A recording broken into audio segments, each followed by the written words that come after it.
Part 1। Mohammad Najibur Rahman এর উপন্যাসগুলো হলো আনোয়ারা, প্রেমের সমাধি, গরিবের মেয়ে। মাহমুদুল হকের উপন্যাস হলো কালো বরফ, মাটির জাহাজ, খেলাঘর। ইমদাদুল হক মিলনের উপন্যাস নূরজাহান, সারাবেলা। মানিক বন্দ্যোপাধ্যায়ের উপন্যাসগুলো হলো দিবারাত্রির কাব্য, জননী, ফুতুল নাচের ইতিকথা, অহিংসা। পেরিচাঁদ মিত্রের উপন্যাসগুলো হলো আধ্যাত্মিকা, অভেদী, মদ খাওয়া বড় দায়, জাত থাকার কি উপায়। রামারঞ্জিকা, গীতাঙ্কুর, যৎ কিঞ্চিৎ, বামা তোষিণী। বাংলা উপন্যাস পার্ট 2। উত্তম পুরুষ হলো রশিদ করিমের লেখা উপন্যাস। রশিদ করিমের অন্যান্য উপন্যাসের মধ্যে রয়েছে প্রসন্ন পাষাণ, আমার যত গ্লানি, কাছাই, মায়ের কাছে যাচ্ছি, লাঞ্চ বক্স।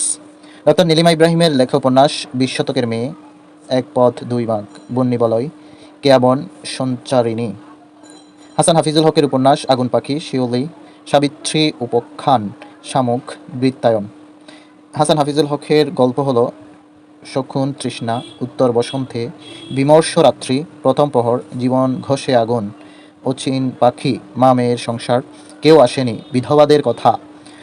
সৈয়দ শামসুল হক এর উপন্যাস দেয়ালের দেশ, অনুপম দিন, খেলে রাম খেলে যা। বাংলা উপন্যাস পার্ট 5। হুমায়ুন আহমদের উপন্যাস হলো কে কথা কয়। এটি অটিজম নিয়ে লেখা উপন্যাস। অন্যান্য উপন্যাসের মধ্যে আছে ময়ূরাক্ষী, নীল অপরাজিত, গৌরীপুর জংশন, দিঘির জলে কার ছায়া গো। সৈয়দ ওয়ালিউল্লাহর মনোসমীক্ষামূলক উপন্যাস চাঁদের আমাবস্যা, যেটির চরিত্র স্কুল শিক্ষক আরেফ আলী।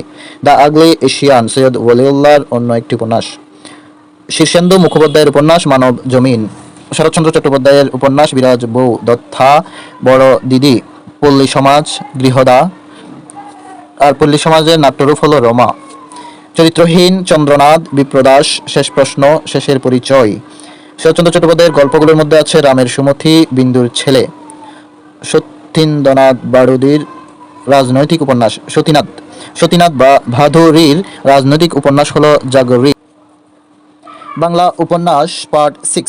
সৈয়দ মুজতবা আলীর উপন্যাস শবনম। সৈয়দ মুজতবা আলীর রম্য রচনা ময়ূরকণ্ঠী, গল্প হলো ধূপ ছায়া। জাহানারা ইমামের লেখা উপন্যাস অন্য জীবন। জীবনানন্দ দাশের উপন্যাস মাল্যবান, সুতীর্থ, কল্যাণী। সেলিনা হোসেনের উপন্যাস কাঁটাতারে প্রজাপতি, জলোচ্ছ্বাস। মহাকাব্যিক উপন্যাস হলো গায়ত্রী সন্ধ্যা, পদশব্দ, মগ্ন চৈতন্য শীষ, কালকেতু ও ফুল্লরা। শহীদুল্লাহ কাইসারের উপন্যাস সারেং বউ।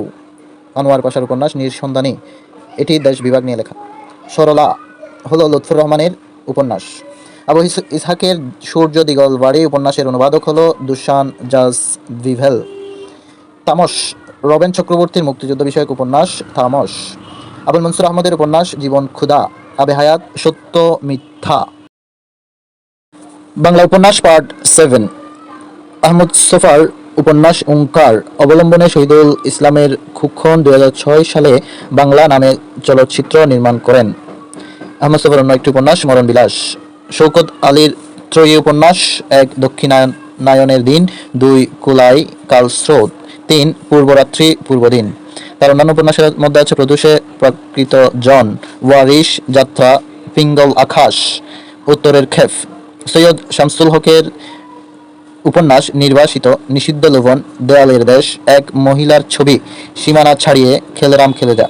আলাউদ্দিন আল আজাদের উপন্যাস মনস্তাত্ত্বিক উপন্যাস 23 নম্বর তৈলচিত্র। এই উপন্যাসের চলচ্চিত্র রূপ হচ্ছে বসুন্ধরা। কর্ণফুলী, মৃত্যু, ক্ষুধা ও আশা, শীতের শেষ রাত, বসন্তের প্রথম রাত হলো তার অন্যান্য উপন্যাস। গজেন্দ্র কুমার মিত্র এর উপন্যাস পৌষ ফাগুনের পালা। মানিক বন্দ্যোপাধ্যায়ের উপন্যাস মাঝির ছেলে, চিহ্ন। বাংলা উপন্যাস পার্ট 8। আবু জাফর শামসুদ্দিনের উপন্যাস শঙ্কর সংকীর্তন। আবু ইসহাকের উপন্যাস পদ্মার ফলিদ্বীপ। গোয়েন্দা উপন্যাস হলো জাল। রশিদ হায়দারের উপন্যাস অসম বৃক্ষ। রাবেয়া খাতুন এর উপন্যাস 52 গলির এক গলি। ফেরারি সূর্য, মধুমতি, অনন্ত অন্বেষা, সাহেব বাজার। চারুচন্দ্র চক্রবর্তী, যিনি জরাসন্ধ নামে পরিচিত, তার উপন্যাস ন্যায়দণ্ড, লৌহ কপাট, তামসী, মসিরেখা, উত্তরাধিকার পাড়ি। প্রমথনাথ বিশির উপন্যাস হলো কেরি সাহেবের মুন্সি, লাল কেল্লা। বাংলা উপন্যাস পার্ট 9। তারকানাথ গঙ্গোপাধ্যায় এর উপন্যাস যার তারকানাথ গঙ্গোপাধ্যায়, যার সাহিত্যিক নাম নারায়ণ গঙ্গোপাধ্যায়। তার উপন্যাস উপনিবেশ, শিলালিপি, বৈতালিক। বুদ্ধদেব বসু উপন্যাস তিথিধর, নির্জন স্বাক্ষর, নীলাঞ্জনের খাতা, রাত ভরে বৃষ্টি। সর্দার জয়নুদ্দিন, অনেক সূর্যের আশা। আকবর হোসেনের উপন্যাস অবাঞ্ছিত, দুদিনের খেলাঘর, নতুন পৃথিবী, ঢেউ জাগে, মোহমুক্তি, কি পাইনি। মধু সাধু খা, এটি অমিয়ভূষণ মজুমদারের উপন্যাস। তিস্তাপারের বৃত্তান্ত, দেবেশ রায়ের উপন্যাস। মোমেনের জীবনবন্দি মাহবুবুল আলম এর উপন্যাস। রশিদ করিমের বাংলা উপন্যাস পার্ট 10। কবি উপন্যাসের ক্লাসিক সংলাপ হলো, এই খেদ আমার মনে, ভালোবেসে মিটল না স্বাদ, কুলালো না এই জীবনে, হাই জীবন এত ছোট কেন এই ভুবনে। কাজী আব্দুল ওয়াদুদ এর উপন্যাস নদীবক্ষে আজাদ। লুকে সিন্ধু হলো হাসান রাজার উপন্যাস। বালায় চাঁদ মুখোপাধ্যায় এর উপন্যাস হাটবাজারে। প্রেমের সমাধি মোহাম্মদ নজিবুর রহমানের উপন্যাস। আবুল ফজলের উপন্যাস চৌচির অনাথিনী। খান মোহাম্মদ মঈনুদ্দিনের উপন্যাস। রমেশচন্দ্র দত্ত এর উপন্যাস বা ঐতিহাসিক উপন্যাস জীবন প্রভাত। অন্যান্য মধ্যে আছে বঙ্গবিজেতা, মাধবী কঙ্কন। তার সামাজিক উপন্যাস হলো সংসার এবং সমাজ। প্রাচ্যের কর্নেল শাহাদুজ্জামান এর উপন্যাস। অচিন্ত্য কুমার সেনগুপ্তের উপন্যাস কাক জ্যোৎস্না। বাংলা উপন্যাস পার্ট 11। বাংলা সাহিত্যের প্রথম ব্যঙ্গ উপন্যাস কল্পতরু, লেখক ইন্দ্রনাথ বন্দ্যোপাধ্যায়। বৈতালিক, লেখক তারকানাথ গঙ্গোপাধ্যায়।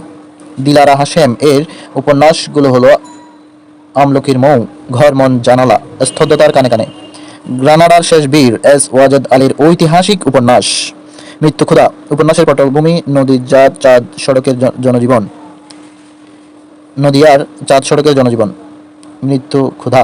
শেষ রজনী চাঁদ আব্দুল গাফফার চৌধুরীর উপন্যাস। নহন্যথে এই উপন্যাসের লেখক মৈত্রেয়ী দেবী।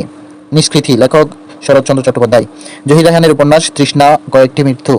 শামসুর রহমান এর উপন্যাস অক্টোপাস, অদ্ভুত আধার এক, নিয়ত মন্তাজ, এলো সে অবেলায়।